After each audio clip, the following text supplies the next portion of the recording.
അസ്സലാമു അലൈക്കും വറഹ്മത്തുള്ളാഹി വബറകാതുഹു. ബിസ്മില്ലാഹിർ റഹ്മാനിർ റഹീം. അൽഹംദുലില്ലാഹി റബ്ബിൽ ആലമീൻ. അസ്സലാത്തു വസ്സലാമു അലാ സയ്യിദിനാ മുഹമ്മദിൻ വഅലാ ആലിഹി വഅസ്ഹാബിഹി അജ്മഈൻ. ബഹുമാന്യനായ അധ്യക്ഷൻ, ഈ വേദിയിലും സദസ്സിലും സന്നിഹിതരായിട്ടുള്ള മാന്യ സഹോദരന്മാരെ, പണ്ഡിതന്മാരെ, സഹോദരിമാരെ, വിദ്യാർത്ഥികളെ, നാം ഇന്നിവിടെ നവോത്ഥാനത്തെക്കുറിച്ചുള്ള വിശകലനമായ ഒരു ക്യാമ്പയിൻ അല്ലെങ്കിൽ ഒരു സെമിനാറൊക്കെ ധാരാളം ഇവിടെ നടന്നു കഴിഞ്ഞു. ഇന്നതിൻ്റെ സമാപന ചടങ്ങ്, അതിനോടനുബന്ധിച്ച് എന്നെ ക്ഷണിച്ചതിൽ വളരെ സന്തോഷമുണ്ട്, നന്ദി, കടപ്പാട് അറിയിക്കുകയാണ്. കാരണം മുസ്ലിം സമുദായം എന്ന് പറഞ്ഞാൽ, ഞാനിപ്പോൾ ഇവിടെ വന്ന ഉടനെ തന്നെ നിങ്ങളുടെ ഓഫീസുമായി ബന്ധപ്പെട്ട് അതിൽ കയറിയിരിക്കുമ്പോൾ ചർച്ച ചെയ്ത് തന്നെ നമുക്കെല്ലാവർക്കും നവോത്ഥാനം നമ്മുടെ സംഘടന അതിൻ്റെ ഒരു ഭാഗമാണ്. നവോത്ഥാനത്തിൻ്റെ ഭാഗമായിട്ട് സംഘടന ഉണ്ടാവും, സംഘടന നേതാക്കന്മാരുണ്ടാവും, സംഘടന സ്ഥാപനങ്ങളുണ്ടാവും. അതൊക്കെ നവോത്ഥാനത്തിൻ്റെ ഒരു ഭാഗമാണ്. നമ്മൾ ആദ്യം ചിന്തിക്കേണ്ടത്, സമുദായത്തിൽ ഒറ്റക്കെട്ടായി നമുക്ക് മുന്നോട്ട് പോകാൻ കഴിയണമെങ്കിൽ മാത്രമേ അതിലൊക്കെ നമുക്ക് ഭാഗമായി കഴിയൂ. ഇന്ന് ചെറിയ ചെറിയ പ്രശ്നങ്ങളാണ് ഉടലെടുത്തുകൊണ്ടിരിക്കുന്നത്.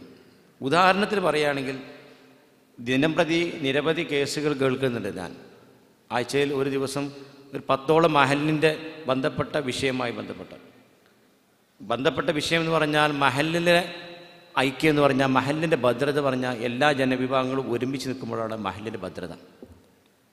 മഹല് ഭരിക്കണമെങ്കിൽ എല്ലാ ജനവിഭാഗങ്ങളും ഉൾക്കൊള്ളാനും അംഗീകരിക്കാനും കഴിയണം. വ്യത്യസ്ത ആശയം ഉണ്ടാവും, വ്യത്യസ്ത ആദർശം ഉണ്ടാവും. ആശയാദർശങ്ങളൊക്കെ മാറ്റി വെച്ചുകൊണ്ട് സമാന മനസ്സരായിട്ടില്ല, എല്ലാവരും ഒരേ മനസ്സ്, എല്ലാവരും പറയുന്നത് ലാ ഇലാഹ ഇല്ലല്ലാഹ് മുഹമ്മദ് റസൂലുള്ളാഹ് എന്നുള്ള ആ കലിമത്ത് തൗഹീദ് ചൊല്ലിക്കൊണ്ടാണ് എല്ലാവരും വരുന്നത്.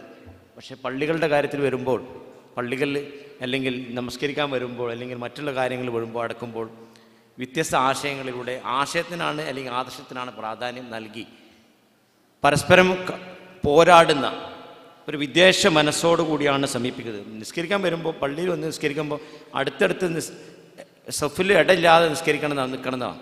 അപ്പോൾ ഇടയില്ലാതെ നിസ്കരിക്കാനുള്ള മനസ്സുണ്ടായി, നല്ല മനസ്സിൻ്റെ ഉടമകളാണെങ്കിൽ അങ്ങനെ നിൽക്കാൻ കഴിയുള്ളൂ. അങ്ങനെ മനസ്സ് കൊണ്ട് അടുക്കണം. പക്ഷേ മനസ്സുകൊണ്ട് അടുക്കല്ല ചെയ്ത്, ഞാൻ മനസ്സുകൊണ്ട് അകലുന്ന ഒരവസ്ഥയിലേക്കാണ് നീങ്ങിക്കൊണ്ടിരിക്കുന്നത്. ചെറിയ ചെറിയ പ്രശ്നങ്ങൾക്ക് വേണ്ടി അകൽച്ച കൂടുക. എന്തിനീ അകൽച്ച എന്ന് ചോദിച്ചാൽ അതിന് യാതൊരു മറുപടിയില്ല. ചെറിയ ചെറിയ കാരണങ്ങൾ, പള്ളിയുടെ കേസുകൾ കേൾക്കുമ്പോൾ തന്നെ എനിക്ക് മനസ്സിലാവുന്നത്, ഈ 2 വിഭാഗം ജനങ്ങൾ മഹലിലുണ്ടായി ഭിന്നത രൂക്ഷമാക്കുന്ന പ്രവർത്തനങ്ങൾ മഹലുകളിൽ നടക്കുന്നുണ്ട്. നവോത്ഥാനം ചർച്ച ചെയ്യുമ്പോൾ നമ്മുടെ സ്ഥാപനങ്ങൾ, നമ്മുടെ പള്ളികൾ, നമ്മുടെ നേതാക്കന്മാർ, നമ്മുടെ വിദ്യാഭ്യാസപരമായ സ്ഥാപനങ്ങൾ, ഇതിനൊക്കെ വലിയ ഒരു പങ്കുണ്ട്. ഇതിൽ വർഷങ്ങൾക്ക് മുമ്പ് സ്ഥാപിതമായതാണ് നമ്മുടെ പള്ളിയും. വർഷങ്ങൾക്ക് മുമ്പ് സ്ഥാപിതമായ പള്ളി, ആ പള്ളിയിൽ നിന്ന് തുടങ്ങിയുള്ള നിരവധി പ്രവർത്തനങ്ങൾ മഹാരഥന്മാരെ നേതാക്കന്മാരുടെ പ്രവർത്തനഫലമായിട്ട് വിദ്യാഭ്യാസപരമായി, മതപരമായി, സാമൂഹികപരമായ ഇടപെടലിലൂടെ നമുക്ക് നേടിയെടുക്കാൻ സാധിച്ചു. പക്ഷേ അവസാനം നമ്മളെല്ലാവരും ഒരു ഒരു ചട്ടി പോലെ കല ഇട്ട് ഉടക്കുന്ന ഒരവസ്ഥയിലേക്ക് നീങ്ങുകയാണ്. അത് നീങ്ങാതെ നമുക്ക് സമുദായത്തിൻ്റെ 90% നന്മ ചെയ്യുമ്പോൾ 10% ചെയ്യുന്ന തെറ്റുകൾ എടുത്തു കാട്ടി അത് വിപുലീകരിച്ചുകൊണ്ട്, എക്സ്പോസ് ചെയ്തുകൊണ്ട് മുന്നോട്ട് പോവാതെ, നമുക്ക് സമുദായത്തിൽ നമ്മുടെ സംഘടനക്ക്, നമ്മുടെ വ്യക്തിപരമായിട്ട്, നമ്മുടെ പ്രസ്ഥാനങ്ങൾക്ക് അല്ലെങ്കിൽ നമ്മുടെ സ്ഥാപനങ്ങൾക്ക് ഈ മേഖലകളിൽ എന്ത് ചെയ്യാൻ പറ്റും, ഏത് രീതിയിലൂടെ മുന്നോട്ട് പോകാൻ കഴിയുമെന്നതിനെ കുറിച്ചാണ് പഠിക്കേണ്ടതും ആലോചിക്കേണ്ടത്. ഇന്നത്തെ കാലഘട്ടത്തിൽ ഏറ്റവും അനിവാര്യമായിട്ടുള്ളതാണ്. കാരണം മുസ്ലിം നവോത്ഥാന നായകന്മാരെ ചരിത്ര താളുകളിൽ നിന്ന് അകറ്റപ്പെടുമ്പോൾ സംഘടനാ ബലത്തിലുള്ള ആളുകൾ പോലും അത് എടുത്തു കാണിക്കുന്നില്ല. അങ്ങനെ അകറ്റിയെടുക്കുന്ന നിരവധി മഹാരഥന്മാരെ നേതാക്കന്മാരുണ്ട്. അവരുടെയൊക്കെ പ്രവർത്തന ഫലമായിട്ട് നമ്മുടെ രാജ്യം സ്വാതന്ത്ര്യം നേടിയാൻ വേണ്ടി നയിച്ച, നേതൃത്വം നൽകിയ മഹാരഥന്മാരെ നേതാക്കന്മാരുണ്ട്. ഇന്ത്യ രാജ്യത്തിൻ്റെ സ്വാതന്ത്ര്യത്തിന് വേണ്ടി പോരാടിയ നവോത്ഥാന നായകന്മാരുണ്ട്, പോരാളികളുണ്ട്. നമുക്കവരെ വിസ്മരിച്ചുകൂടാ. അവരാണ് നമുക്ക് വഴി കാണിച്ചു തന്നിട്ടുള്ളത്, നമ്മൾക്ക് രാജ്യം കെട്ടിപ്പടുത്ത് ഉയർത്തി തന്നിട്ടുള്ളത്. ആ രാജ്യത്ത് ജീവിക്കുന്ന ആളുകളെ, നമ്മുടെ മഹാരഥന്മാർ നേതാക്കന്മാരെ എന്നും സ്മരിക്കുകയും ഓർമ്മയിലുണ്ടാവണം. അവർ കാണിച്ചിരുന്ന വഴിയും അവരുടെ പാന്താവുമായിരിക്കണം യഥാർത്ഥ പാന്താവ്. സംഘടനകളൊക്കെ അതിന് ശേഷം രാജ്യം വന്ന് കുറേ കഴിഞ്ഞതിന് ശേഷം ധാരാളം സംഘടന വന്നിട്ടുണ്ട്. സംഘടനകൾ അതിൻ്റേതായ പങ്കുമുണ്ട്, സ്ഥാപനങ്ങൾക്ക് പങ്കുണ്ട്. മതപരമായ, വിദ്യാഭ്യാസപരമായ, സാമൂഹികപരമായ ഇടപെടലുകളിലൂടെ മാത്രമേ നമുക്ക് ഉയർത്തെഴുന്നേൽക്കാൻ സാധ്യമായിട്ടുള്ളൂ. അപ്പോൾ അതിൻ്റെ ഇടപെടലുകളുള്ള നേതാക്കന്മാരെ ഒരിക്കലും നമുക്ക് വിസ്മരിച്ചുകൂടാ, എന്നും നമ്മുടെ ഓർമ്മയിലുണ്ടാവണം എന്നുള്ളതാണ്. മൗലാന മുഹമ്മദ് അലിയും മൗലാന ഷൗക്കത്ത് അലിയും അതിർത്തി ഗാന്ധി എന്നറിയപ്പെടുന്ന ഗഫാർ ഖാനും ഇന്ത്യയുടെ പ്രഥമ വിദ്യാഭ്യാസ മന്ത്രിയായിരുന്ന അബുൽ കലാം ആസാദുമൊക്കെ ധാരാളം കാര്യങ്ങൾ നമ്മുടെ രാജ്യത്തിന് വേണ്ടി, അബുൽ കലാം ആസാദ് നമ്മുടെ രാജ്യത്തെ മുസ്ലിം ഹിന്ദു സൗഹൃദത്തിന് വേണ്ടി ജീവൻ ഏറ്റവും നല്ല രീതിയിലുള്ള പ്രവർത്തനം കാഴ്ചവെച്ച വ്യക്തിത്വത്തിനുടമയാണ്, എടുത്തു കാണിക്കേണ്ടതാണ്. നമ്മുടെ രാജ്യത്തിൻ്റെ നിലനിൽപ്പാണ്. നമ്മുടെ രാജ്യത്തിലെ എല്ലാ വിഭാഗം ജനങ്ങളുണ്ട്. മതപരമായ വ്യത്യസ്ത ധ്രുവങ്ങളിലുള്ള, വ്യത്യസ്ത മതവിഭാഗത്തിൽപ്പെട്ട, വ്യത്യസ്ത ആശയങ്ങളുള്ള, വ്യത്യസ്ത ഭാഷകൾ സംസാരിക്കുന്ന, വ്യത്യസ്ത സംസ്കാരം ഉൾക്കൊള്ളുന്ന ധാരാളം ആളുകളിൽ ഒരുമിച്ച് കൂടിയാണ് ഇന്ത്യ മഹാരാജ്യം, ഭാരതം. അപ്പം അതുകൊണ്ട് അത് എടുത്തു കാണിക്കേണ്ട ഒന്നാണ്.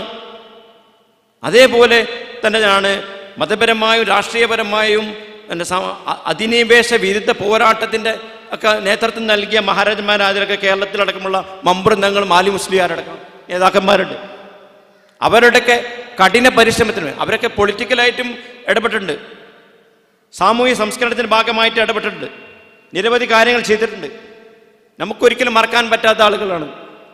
അങ്ങനെ എല്ലാ ആളുകളും ഒരുമിച്ച് നിന്ന് നമ്മുടെ രാജ്യത്തിൻ്റെ ഭദ്രതയും നമ്മുടെ രാജ്യത്തിൻ്റെ ഐക്യവും അഖണ്ഡതയും ഒക്കെ കാത്തു സൂക്ഷിച്ചുകൊണ്ട് മുന്നോട്ട് പോകുമ്പോൾ മാത്രമേ നമുക്ക് ഒരുമ നിലനിൽക്കുകയുള്ളൂ. പക്ഷേ അതല്ല ഇന്ന് നടക്കുന്നത്. ഇന്ന് പ്രാദേശികപരമായിട്ടുള്ള പള്ളികളുടെ പ്രശ്നങ്ങളുടെ പേരിൽ, കാരണം ഇന്നലെ ഒരു പള്ളിയുടെ പ്രശ്നത്തിൽ ഇടപെട്ടപ്പോൾ കഴിഞ്ഞ 2 കൊല്ലം കൊണ്ട് ഇലക്ഷൻ നടത്തിയ പള്ളിയാണ്. അവിടെ ഭിന്നത രൂക്ഷമായിട്ടില്ല എങ്കിലും പുതിയ കമ്മിറ്റി ഒരു സമന്വയത്തിൻ്റെ രീതിയിൽ ഉണ്ടാക്കണമെന്ന് അഭ്യർത്ഥിച്ചപ്പോൾ പഴയ കാലം അവർ മറന്നില്ല, അവർ വിട്ടുവീഴ്ചയ്ക്ക് തയ്യാറല്ല. ഞാൻ പറഞ്ഞു, വിട്ടുവീഴ്ച ചെയ്യണം, നിങ്ങൾ പിടിച്ച പോലെയല്ല ഇലക്ഷൻ നടത്തിയ കമ്മിറ്റി വരല്ല. എല്ലാ വിഭാഗം ജനങ്ങളും താമസിക്കുമ്പോഴുന്ന ഒരു പ്രദേശമാണ് മഹല്ല്. അതിൽ വ്യത്യസ്ത മതവിഭാഗങ്ങളുണ്ടാവാം, വ്യത്യസ്ത ആശയാദർശങ്ങൾ ഉൾക്കൊള്ളുന്ന ആളുകളുണ്ടാവാം. എല്ലാവരെയും ഒരുമിച്ച് നിർത്തുക എന്നുള്ളതാണ് മഹലിൻ്റെ ഐക്യത്തിനും ഭദ്രതയ്ക്കും ഏറ്റവും നല്ലത്. അതാണ് സമുദായത്തിൻ്റെ നന്മ. സംഘടനയേക്കാൾ വലുത് ഇസ്ലാമിൻ്റെ സമുദായമാണ്. സമുദായത്തിൻ്റെ നന്മ ലക്ഷ്യമാണ്. സമുദായം കഴിഞ്ഞിട്ടേ സംഘടന വരുന്നുള്ളൂ. സമുദായത്തിൻ്റെ നന്മ ലക്ഷ്യമാക്കണം. സമുദായത്തിന് ഭിന്നത ഉണ്ടാക്കരുത്, ഭിന്നിപ്പ് ഉണ്ടാക്കരുത്, വിദ്വേഷം വെച്ചു പുലർത്തരുത്. എല്ലാവരും ഒറ്റക്കെട്ടായി നിൽക്കണം. അതിൽ ഒരു മഹലിൽ വിടുമ്പോൾ ഒരു മഹലിൽ ചിലപ്പോൾ അമുസ്ലിമായിട്ടുള്ള ആളുകളുണ്ടാകും, അവരെയും കൂടി കൂട്ടണം. അവരുടെ ഭാഗമാണ്, ആ മഹലിൻ്റെ ഭാഗമാണ് അവർ. അതൊരിക്കലും മറക്കാൻ കഴിയില്ല. മഹലിൻ്റെ ഭാഗമാണ്. അവരടക്കം ഉൾക്കൊള്ളാൻ കഴിയുന്ന ആളുകളായിരിക്കും ഉണ്ടാവേണ്ടത്. എൻ്റെ മഹലിലുള്ള എൻ്റെ പള്ളിയുടെ അയൽവാസിയായ അശോകനോ രാമചന്ദ്രനോ മഹലിൻ്റെ ഭാഗമാണ്, പുറത്തല്ല. അവരും കൂടി ഉൾക്കൊള്ളണം. അവർ ഏത് മതവിഭാഗത്തിൽപ്പെട്ട ആളായാലും അവർ മഹലിൻ്റെ സമൂഹത്തിൻ്റെ രാജ്യത്തിൻ്റെ ഭാഗമാണ് അവർ. അപ്പോൾ അവരുടെ പ്രവർത്തന ഫലമായിട്ട് എല്ലാവരും ഒരുമിച്ച് നിന്ന് പ്രവർത്തിച്ചാൽ വിദ്യാഭ്യാസപരമായി, സാമൂഹികപരമായി, മതപരമായിട്ടുള്ള ചടങ്ങുകൾ അവരൊക്കെ അവരുടെ മതം അനുശാസിക്കുന്ന രീതിയിൽ അത് ഉൾക്കൊള്ളാനും, അതാത് മതങ്ങളുടെ ആരാധനാലയങ്ങൾ ഉണ്ടാവും, പള്ളികൾ ഉണ്ടാവും, ഒരു മഹലിൽ ഒരുപക്ഷെ അമ്പലങ്ങൾ ഉണ്ടാവാം, ഒരുപക്ഷെ ക്രിസ്ത്യൻ ചർച്ചുകൾ ഉണ്ടാവാം. അതാത് മതവിഭാഗത്തിൽപ്പെട്ട ആളുകൾ അവിടെ പോയി ആരാധിക്കും. അപ്പോൾ പരസ്പരം സ്നേഹം ഉണ്ടാവണം, പരസ്പരം ഒരുമ ഉണ്ടാവണമെങ്കിൽ മാത്രമേ നമുക്ക് എല്ലാ രീതിയിലും മുന്നോട്ട് പോകാൻ കഴിയുകയുള്ളൂ. അപ്പം അതുകൊണ്ട് നാം ഒരുമിച്ച് നിന്നാൽ നമുക്ക് ഒറ്റക്കെട്ടായി മുന്നോട്ട് പോകാൻ സാധിക്കും. അല്ലെങ്കിൽ പലതരത്തിലുള്ള പ്രശ്നങ്ങളിലൂടെ നാം നശിച്ചു പോകും. അതുകൊണ്ട് അള്ളാഹു നമ്മെ ഒരുമിച്ച് നിന്ന് നല്ല രീതിയിലുള്ള പ്രവർത്തനങ്ങൾ നടത്തി സ്വാലിഹായ അമലായി സ്വീകരിച്ച് അള്ളാഹു നമ്മെ എല്ലാ രീതിയിലും അനുഗ്രഹം നൽകി അനുഗ്രഹിക്കുമാറാവട്ടെ എന്ന് വൈകിയ വേളയിൽ പ്രാർത്ഥിച്ചുകൊണ്ട് എല്ലാവിധ ആശംസകളും ISM നടത്തുന്ന ഈ പരിപാടിക്ക് എല്ലാവിധ ആശംസകളും നേർന്നുകൊണ്ടും ഞാൻ വാക്ക് ചുരുക്കുന്നു. വാഹിർ ദഅവാന അനിൽ ഹംദുലില്ലാഹി റബ്ബിൽ ആലമീൻ. അസ്സലാമു അലൈക്കും വറഹ്മത്തുള്ളാഹി വബറകാതുഹു.